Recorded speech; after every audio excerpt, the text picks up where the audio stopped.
Hello दोस्तों, general studies में आप सभी का स्वागत है। तो दोस्तों, उत्तराखंड के महान व्यक्तित्व की सीरीज जिसकी क्लास कल पहली क्लास मेरे द्वारा आपको दी गई थी, जो भी व्यक्तित्व के बारे में हम पढ़ रहे हैं, ठीक है, उसके बारे में पूरा डिटेल के साथ उससे संबंधित जो भी जानकारी है उसको हम पूरा उसी क्लास में कवर करने का प्रयास कर रहे हैं। ठीक है, तो इसी कड़ी में आज हम चर्चा करेंगे सबसे पहले हरगोविंद पंत जी के बारे में और उसके पश्चात श्रीदेव सुमन के बारे में। ठीक है, श्रीदेव सुमन के बारे में थोड़ा ज्यादा मैटर है, तो इसलिए आज भी हम दो ही कवर कर पाएंगे। देखो, शुरू करते हैं। तो जो भी चैनल पर नए, चैनल को सब्सक्राइब जरूर कर दीजिएगा, क्योंकि ये क्लासेस आपके लिए काफी लाभकारी होने वाली है। ठीक है, देखो शुरू करते हैं। हरगोविंद पंत, जन्म सबसे पहले आ जाएगा। जन्म कब हुआ था? 19 मई 1885 को। ठीक है, 1885 कहाँ हुआ था? चितई। चितई कहाँ पड़ता है? अल्मोड़ा में। ठीक है, चितई अल्मोड़ा में इनका जन्म हुआ था। कब हुआ था? 19 मई 1885 को, 1885 को। ठीक है, इनका उपनाम क्या है? उपनाम इन्हें कहा जाता है उत्तराखंड का जननायक।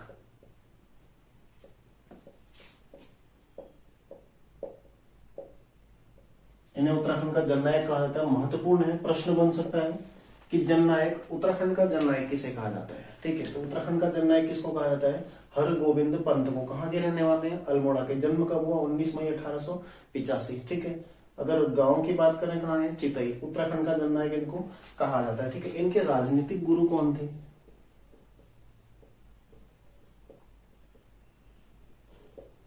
राजनीतिक गुरु कौन थे इनके? बाल गंगाधर तिलक। ठीक है, बीजी तिलक इनके क्या थे? राजनीतिक गुरु थे। तो पूछा जा सकता है, काफी महत्वपूर्ण एक व्यक्तित्व हरगोविंद पंत। ठीक है, अल्मोड़ा कांग्रेस हो, कुमाऊं कांग्रेस हो, या फिर कुमाऊं परिषद, दोनों के गठन में, मुख्यतः कुमाऊं परिषद के गठन में, उसके संचालन में इनकी एक महत्वपूर्ण भूमिका रही थी। और साथ ही साथ उत्तराखंड के एक महत्वपूर्ण स्वतंत्रता संग्राम सेनानी है। ठीक है, इनके द्वारा स्वतंत्रता की जो गतिविधियां थी उसमें बहुत बढ़ चढ़कर हिस्सा लिया गया था। ठीक है, तो देखो चर्चा करेंगे इनके बारे में सारा। तो देखते हैं, कुमाऊं परिषद के गठन में महत्वपूर्ण योगदान था। ठीक है, कुमाऊं परिषद के गठन एवं संचालन में महत्वपूर्ण योगदान।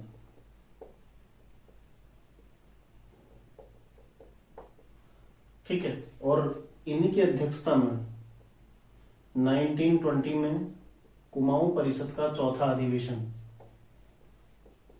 कुमाऊं परिषद के चतुर्थ अधिवेशन,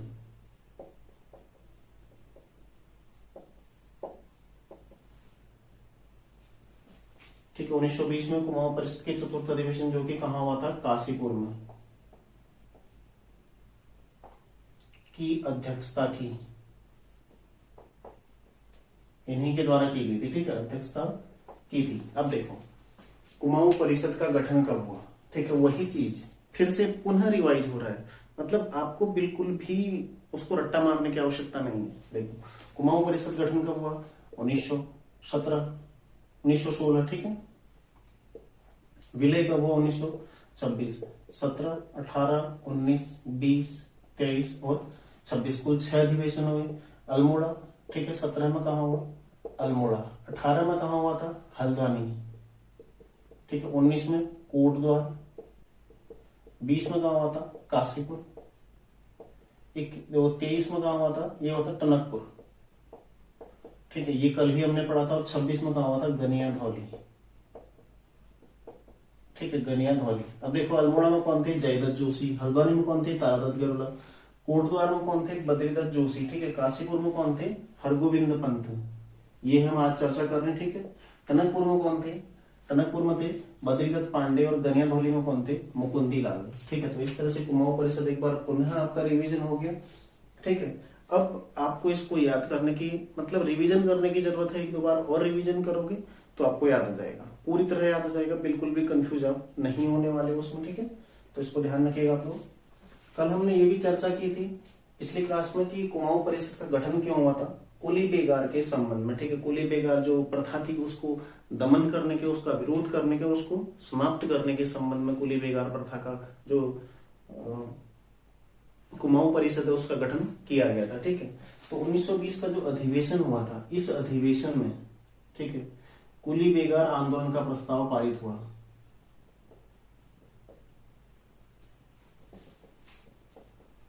कुली बेगार आंदोलन का प्रस्ताव पारित, ठीक है। देखो कुली बेगार आंदोलन ये कब का है? 1921 का, 1921 का है। तो प्रस्ताव उससे ठीक पहले पारित होगा, तो 1920 के अधिवेशन में इसका प्रस्ताव पारित हुआ था।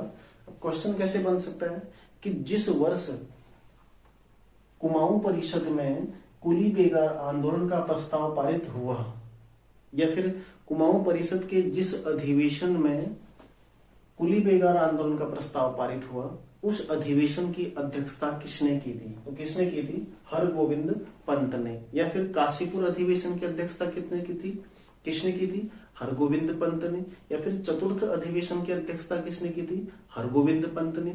चतुर्थ अधिवेशन कहाँ हुआ था? काशीपुर में हुआ था। और कब हुआ था? 1920 में हुआ था। इससे बाहर अब कोई सवाल नहीं आएगा यहाँ से, ठीक है। जितना सवाल बन सकता है हम इसमें कंप्लीट कर चुके हैं।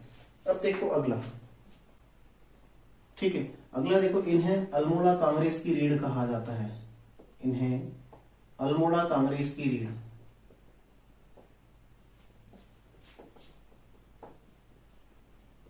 अल्मोड़ा कांग्रेस की रीढ़ कहा जाता है, ठीक है। मैंने बताया आपको कांग्रेस के गठन संचालन में इनका महत्वपूर्ण योगदान था। रीढ़ क्या होता है? रीढ़ मतलब मूल। बिना रीढ़ के तो कुछ संभव ही नहीं है ना, मानवीय गतिविधियां संभव ही नहीं है, मनुष्य कुछ कर ही नहीं सकता बिना रीढ़ के। तो इसलिए इन्हें रीढ़ कहा जाता है, मतलब बिना इनके अल्मोड़ा कांग्रेस बिल्कुल फीकी है, ठीक है। तो इसलिए इन्हें अल्मोड़ा कांग्रेस की रीढ़ कहा जाता है। अगला देखो, कुमाऊं में पूर्व में क्या चलता था ना, अभी भी कुमाऊं में कहीं पर चलता है इस तरह का जो प्रथा है कि जो कुलीन ब्राह्मण होते हैं, जो उच्च ब्राह्मण होते हैं, जो उच्च वर्गीय ब्राह्मण होते हैं, ब्राह्मणों में भी कई प्रकार होते हैं ना, तो उसमें जो उच्च वर्गीय ब्राह्मण होते हैं, जो जिन्हें कुलीन ब्राह्मण कहा जाता है, वो हल वगैरह नहीं चलाते, ठीक है। तो पहले से ही वो प्रथा चली आ रही है। तो इसमें भी देखो, इन्होंने कुलीन ब्राह्मणों द्वारा हल न चलाने की प्रथा को स्वयं हल चलाकर तोड़ा था, ठीक है। ये भी कुलीन ब्राह्मण थे, ठीक है। कुमाऊं में कुलीन ब्राह्मणों द्वारा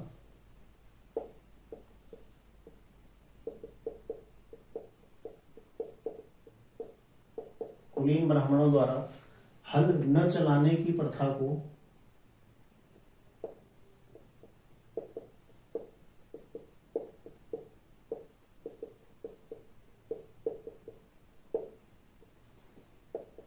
उन्नीस सौ 28 में स्वयं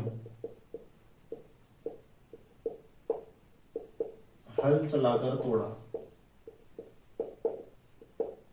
ठीक है। 1928 में उन्होंने स्वयं, ठीक है, जो हल न चलाने की प्रथा थी उसको स्वयं हल चलाकर तोड़ा। कहां पर? बागेश्वर में, ठीक है। ये भी ध्यान रखिएगा आपको, बागेश्वर में, ठीक है। बागेश्वर में था ये घटना, बागेश्वर की है। ये पॉइंट में महत्वपूर्ण है, पूछा जा सकता है, ठीक है। देखो जेल कब कब गए थे?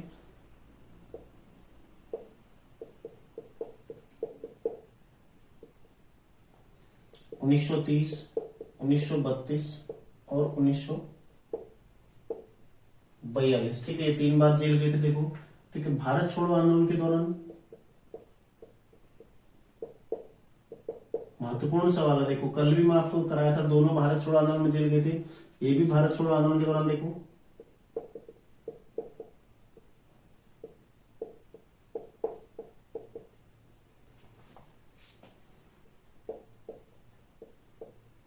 सर्वप्रथम इन्हें ही अल्मोड़ा में नजरबंद किया गया। मतलब अल्मोड़ा में सबसे पहले यदि किसी को गिरफ्तार किया गया तो कौन थे? वो हरगोविंद पंत, ठीक है। अल्मोड़ा में नजरबंद, नजरबंद मतलब जेल में डाल दिया, ठीक है, नजरबंद किया गया। किन्हें किया गया था? हरगोविंद पंत को, ठीक है। तो हरगोविंद पंत ऐसे पहले व्यक्ति थे उत्तराखंड में अल्मोड़ा से, ठीक है, जिन्हें भारत छोड़ो आंदोलन कब हुआ था? 8 अगस्त 1942 से शुरू हुआ था, ठीक है। तो इस आंदोलन के दौरान सबसे पहले अल्मोड़ा में नजरबंद किसको किया गया था? हरगोविंद पंत को किया गया था, ध्यान रखिएगा, ठीक है। मृत्यु कब हुई इनकी? मृत्यु हुई थी 18 मई 1957, ठीक है। 1957 में ही ये लोकसभा चुनाव भी जीते थे भारी मतों से, लेकिन इसी वर्ष इनकी मृत्यु हो गई थी। एक और चीज ध्यान रखिएगा, संविधान सभा के सदस्य भी थे, ठीक है। ये संविधान सभा के सदस्य भी थे।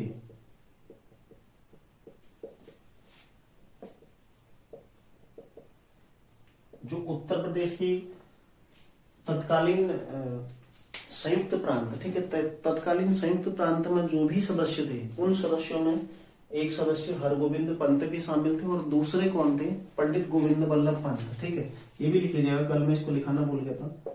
पंडित गोविंद बल्लभ पंत भी शामिल थे।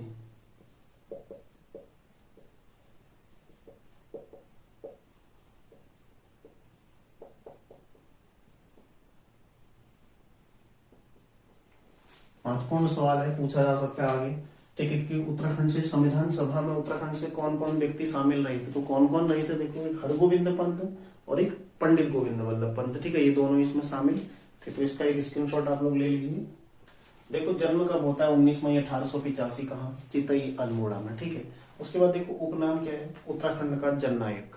अगला देखो, राजनीतिक गुरु कौन है? बाल गंगाधर तिलक, ठीक है। कुमाऊं परिषद के गठन एवं संचालन में इनका महत्वपूर्ण योगदान रहा था। साथ ही जो कुमाऊं परिषद का चतुर्थ अधिवेशन था, ठीक है, जो काशीपुर में हुआ था, जिसमें कुली बेगार संबंधी जो आंदोलन था उसका प्रस्ताव पारित हुआ था, इसकी अध्यक्षता भी हरगोविंद पंत ने की थी, ठीक है। इन्हें अल्मोड़ा कांग्रेस की रीढ़ कहा जाता है, ये भी आपने ध्यान रखना है, ठीक है। एक हल चलाकर उन्होंने एक प्रथा को तोड़ा। 1930, 32 और 42 में ये जेल गए थे, ठीक है। और भारत छोड़ो आंदोलन के दौरान, महत्वपूर्ण है ये प्रश्न, महत्वपूर्ण, ठीक है, इस तरह के प्रश्न लगातार पूछता है आयोग, तो ये महत्वपूर्ण है। भारत छोड़ो आंदोलन के दौरान देखो, इन्हें सर्वप्रथम नजरबंद किया गया था, कहाँ? अल्मोड़ा में, ठीक है। और मृत्यु कब हुई? 18 मई 1957 को। और साथ ही संविधान सभा के सदस्य के रूप में भी शामिल थे। इनके साथ साथ पंडित गोविंद बल्लभ पंत भी संविधान सभा के सदस्य के रूप में संविधान सभा में शामिल थे, ठीक है। तो ये हो गया हरगोविंद पंत जी के बारे में। अब चर्चा करेंगे श्रीदेव सुमन के बारे में। श्रीदेव सुमन एक ऐसे व्यक्ति जिन्होंने जो टिहरी राजशाही थी उसके विरुद्ध, ठीक है, उसके साथ साथ ही अंग्रेजों के विरुद्ध भी अभियान छेड़ा था। मतलब अंग्रेजों के विरुद्ध भी स्वतंत्रता संग्राम में भी शामिल हुए थे, और साथ ही टिहरी राज्य को, जो राजशाही का कुशासन था, उससे मुक्त कराने का भी इनके द्वारा प्रयास किया गया था। और इसी के लिए उन्होंने द्वारा स्वयं को बलिदान भी कर दिया था। बहुत महान हस्ती उत्तराखंड की श्रीदेव सुमन, ठीक है, जिनका जन्म कब हुआ था?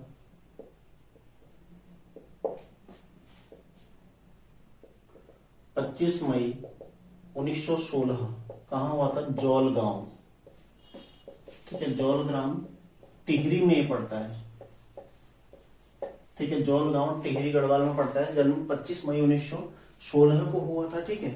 उसके पश्चात देखो, इनके पिताजी कौन थे, ठीक है, पिता कौन थे, माता कौन थी, ये सारी चीजें पूछी गई है पहले, तो याद रखना जरूरी है, ठीक है। पिता थे श्री हरिराम बड़ौनी,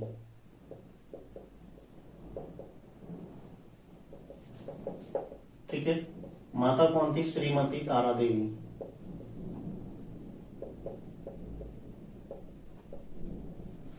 ठीक है। और पत्नी, आपने यदि हाईकोर्ट का पेपर दिया होगा 2019 में जो हुआ था, 1 नवंबर 2019, पत्नी का नाम पूछा गया था, कौन है? विनय लक्ष्मी शुक्लानी,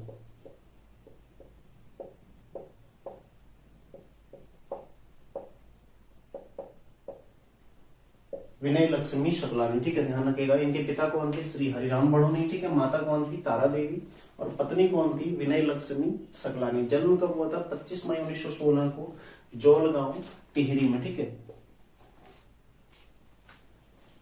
अगला पॉइंट है, देखो, एक छोटी सी एज में ही, ठीक है, जैसे ये जब पढ़ाई कर ही रहे थे उसी दौरान स्वतंत्रता आंदोलन में शामिल हो गई, ठीक है। 1930 में नमक सत्याग्रह में उन्होंने भाग लिया था देहरादून से, ठीक है। 1930 में देहरादून में नमक सत्याग्रह पूरे देश में जब हुआ था, ठीक है, उसी दौरान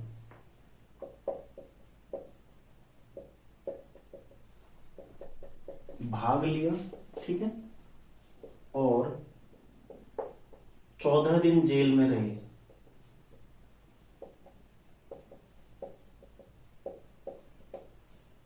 पूछा जा सकता है आपको कि श्रीदेव सुमन पहली बार जेल किस वर्ष गए थे, कब गए थे? देखो 1930 में नमक सत्याग्रह के दौरान 14 दिन ये जेल में रहे थे, ठीक है, महत्वपूर्ण है। फिर देखो इसके अलावा इनके जो कुछ महत्वपूर्ण कार्य थे, 1938 में दिल्ली में गणदेश सेवा संघ की स्थापना,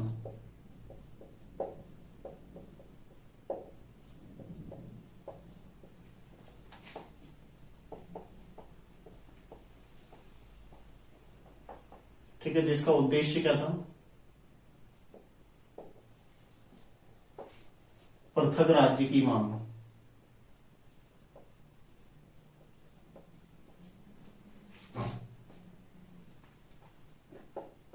ठीक है, जिसका उद्देश्य क्या था? पृथक राज्य की मांग। यानी कि पृथक राज्य की मांग के उद्देश्य से इन्होंने 1938 में दिल्ली में गणदेश सेवा संघ की स्थापना की थी, और 1939 में, ठीक है, 1939 23 जनवरी 1939 देहरादून में टिहरी राज्य प्रजामंडल,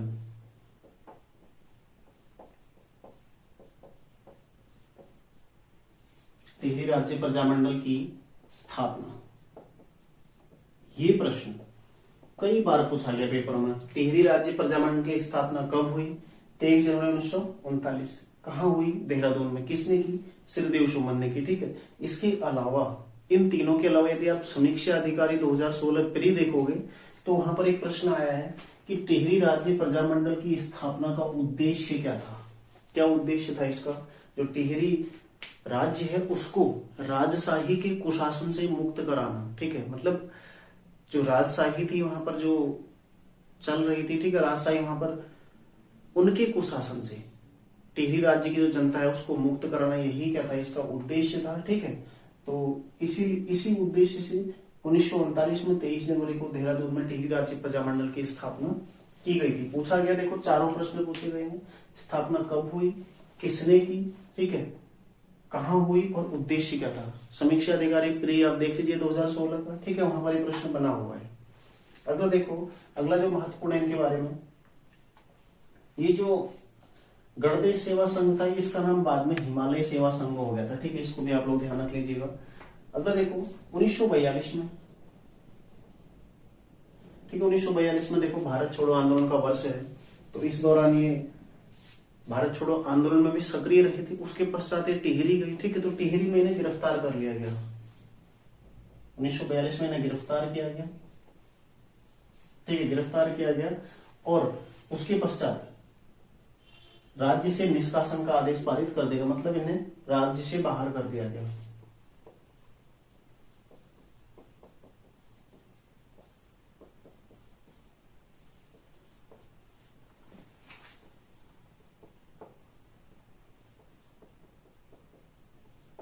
ठीक है, महत्वपूर्ण है।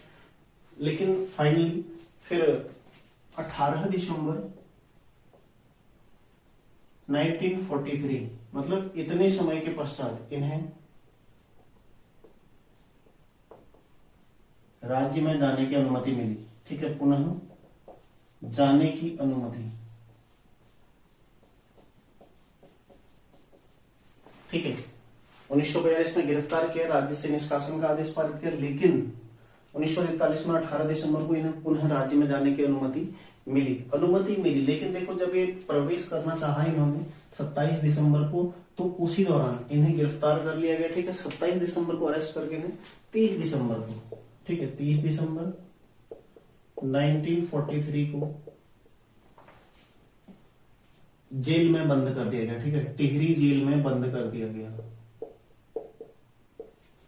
टिहरी जेल में बंद कर दिया गया,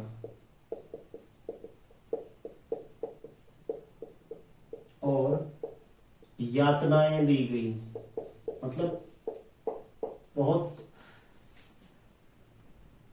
जिसे 3rd डिग्री टॉर्चर बोलते हैं ना, वही इनके साथ किया गया। मतलब बहुत सारी ना यातनाएं, कष्ट दिए गए, ताकि ये जो इनका उद्देश्य था उसको छोड़ दें, ठीक है। और माफी मांगने के लिए विवश भी किया इनको कि यदि आप माफी मांगोगे तो हम आपको छोड़ देंगे, ठीक है। तो इन्होंने बोला आप माफी मांग लीजिए, हम छोड़ देंगे, लेकिन इन्होंने माफी नहीं मांगी, ठीक है। इनका जो कथन था वहां पर, तुम मुझे तोड़ सकते हो, मोड़ नहीं सकते, मतलब खत्म कर दो कोई दिक्कत नहीं है, ठीक है, मारो कोई दिक्कत नहीं, लेकिन जो मेरा उद्देश्य है उससे मैं नहीं हटूंगा, उससे मैं बिल्कुल उस पर मैं अडिग रहूंगा। ये क्या था, इनका एक कथन था, ठीक है। तुम मुझे तोड़ सकते हो, मोड़ नहीं सकते, किसका कथन है, श्रीदेव सुमन का ही कथन है। लिख लो इसको भी, आप लोग नोट कर लीजिए। तुम मुझे तोड़ सकते हो, मोड़ नहीं सकते, किसका कथन है, श्रीदेव सुमन का। तो जो भी तैयारी कर रहे हैं या जीवन में आप कुछ भी करना चाहते हैं, तो एक चीज आप लोग भी ध्यान रखिएगा, ठीक है। आपका जो उद्देश्य है, आपका जो लक्ष्य है, वो भी ऐसा ही होना चाहिए। उसके प्रति जो आपकी मेहनत करने की प्रवृत्ति है, ठीक है। यदि आप कुछ पाना चाहते हैं तो उसके लिए आपको मेहनत करनी पड़ती है और निरंतर करनी पड़ती है, तो उसको करिए। आप सब कुछ छोड़ दीजिए, बाकी जो होगा, क्योंकि यदि आप कर्म करते हैं उसका फल निश्चित मिलना है, ठीक है। आज नहीं तो कल मिलना ही मिलना है।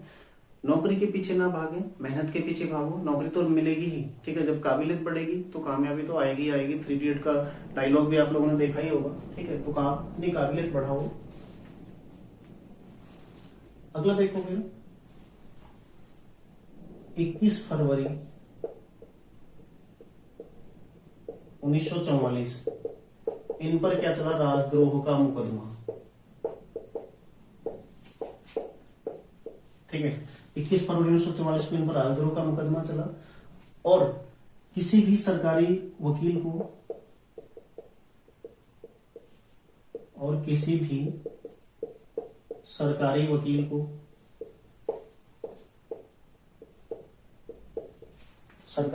को इनकी पैरवी करने की अनुमति नहीं दी गई। इनकी पैरवी मतलब होता है इनकी तरफ से मुकदमा लड़ने की, ठीक है।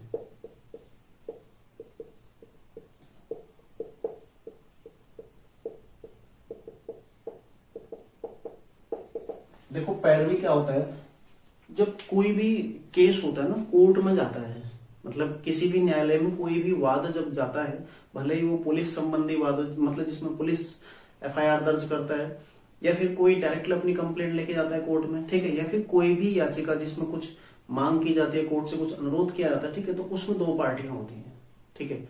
मतलब एक पार्टी होगी जो प्रार्थना कर रही है, या फिर जिसको जो पीड़ित पक्ष है, और दूसरी पार्टी कौन सी होती है, जिसने पीड़ित किया है या फिर जिसके विरुद्ध प्रार्थना की गई है, ठीक है। सदैव 2 पार्टियों के मध्य कोई केस होता है तो प्रत्येक पार्टी का अपना अपना वकील होता है, जो उस केस के संबंध में अपनी पार्टी को समझाता है, बताता है, ठीक है, उसकी पैरवी करता है, और जो भी विधिक गतिविधियां होती हैं उस मामले से संबंधित उन्हें वो पूर्ण करता है, ठीक है। तो यहाँ पर भी यही देखो, इनकी जो भी अपने कथन रखना चाहते थे कि इन्होंने राजद्रोह कुछ नहीं किया, मतलब जो भी चीजें कहना चाहते थे, इनको वकील उपलब्ध नहीं कराया गया कि आप कुछ बोल सकते, मतलब ये कुछ नहीं बोल पाए, ठीक है। क्योंकि बिना वकील के कुछ कह नहीं सकते, तो वकील इन्हें मिला नहीं, ठीक है। तो राजद्रोह का मुकदमा चला और किसी भी वकील को इनकी पैरवी करने, मतलब इनका केस लड़ने की, ठीक है, इनका केस लड़ने की अनुमति नहीं दी गई। जेल कर्मचारियों के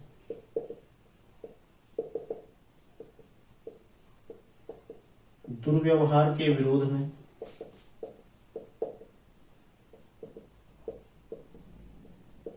उनतीस फरवरी 1944 से आमरण अनशन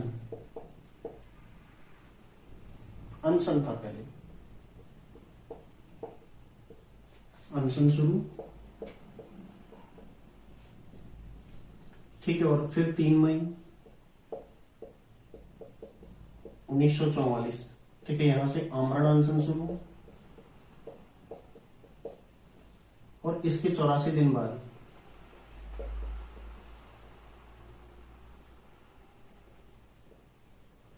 का अनशन, ठीक है, आमरण अनशन,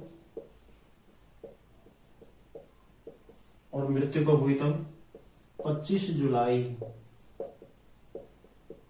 1944 को मृत्यु हो गई।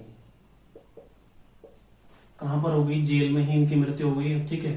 तो यहाँ से इन्होंने देखो खाना पीना छोड़ दिया 3 मई 1944 से, आमरण अनशन शुरू कर दिया, ठीक है। और 84वें दिन अनशन के 25 जुलाई 1944 को इनकी मृत्यु हो गई। मतलब बहुत सारी दिक्कतें, बहुत सारी समस्याएं, यहाँ तक कि उन्होंने अपने सोचो 84 दिन तक भूखे प्यासे रहे, मतलब अपने लक्ष्य के लिए, अपने उद्देश्य के लिए, ठीक है।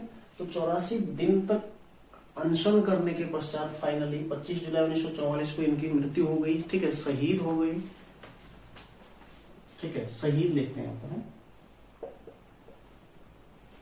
शहीद हो गई 25 जुलाई 1944 को शहीद हो गई। तो ऐसे थे श्रीदेव सुमन जो अपने उद्देश्य के प्रति अंतिम सांस तक लड़ते रहे, ठीक है, अपने उद्देश्य के प्रति अंतिम सांस तक ये लड़ते रहे। तो हमें तो कितना मेहनत करना है, 1 साल 2 साल, ठीक है, जितना 84 दिन में अगर हम मेहनत कर लेना ढंग से पढ़ाई में तो सिलेक्शन हो जाएगा, क्योंकि कई सारी चीजें तो हम कवर कर चुके हैं, कई सारी चीजें हमने पढ़ी हैं पहले, ठीक है। तो ऐसी मेहनत करिए आप लोग भी, मतलब ऐसा एक उद्देश्य बनाइए, ऐसा एक लक्ष्य बनाइए जिससे आप बिल्कुल भटके ना। कुछ भी हो, आपके फॉरेस्ट गार्ड में कम नंबर आए, कोई दिक्कत नहीं है, तो ये सोचो ना कि आपने तैयारी नहीं करी, आप क्यों पेपर को दोष देते हैं। यही होता है ना, पेपर टफ बना तो हम सीधा आयोग पर चढ़ जाते हैं कि यार आयोग ने पेपर ही ऐसा बना दिया। अरे है तो सिलेबस के अंदर का ही पेपर, बाहर से तो कुछ नहीं आया है, तो भाई थोड़ा डीप पढ़ो, और ठीक है। तो बहाना बनाने के बजाय स्वयं अपनी काबिलियत बढ़ाओ, अपने पढ़ाई करने के तरीके को चेंज करो, ठीक है। तो 25 जुलाई 1944 को ये शहीद हो गई, और ये 25 जुलाई को हम क्या मनाते हैं प्रतिवर्ष, राज्य वृक्षारोपण दिवस,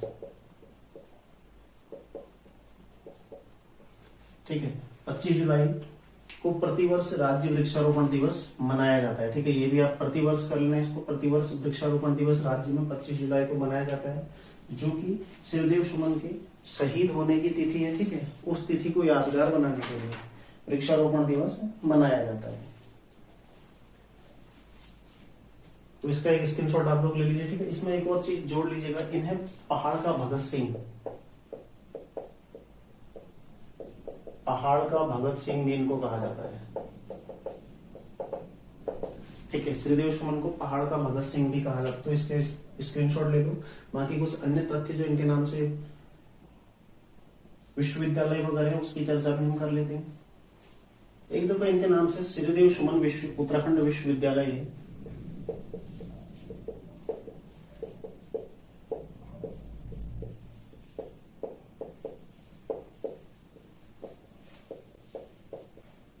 कहां पर स्थित है, बादशाही थौल,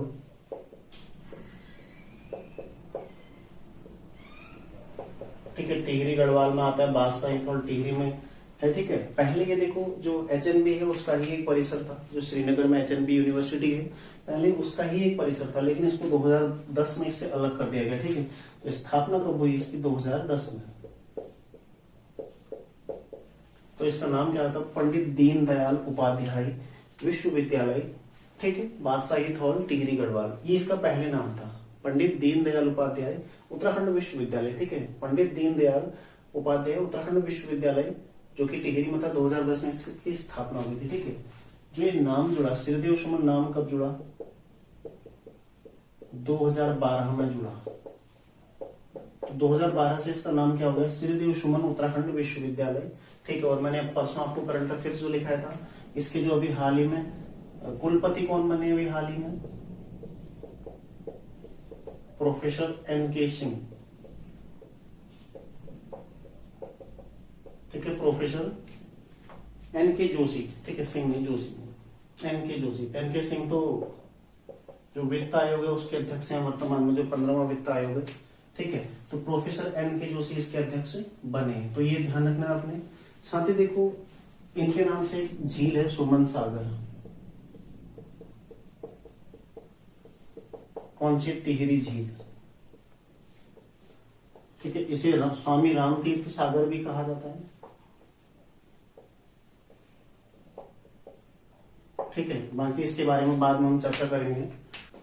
इनके नाम से संबंधित जो कृति है, सुमन स्मृति ग्रंथ, सुमन स्मृति ग्रंथ, इसकी रचना किसने की थी, तो भक्त दर्शन,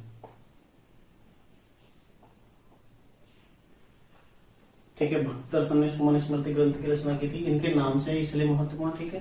और इनकी मृत्यु के समय टिहरी नरेश कौन था?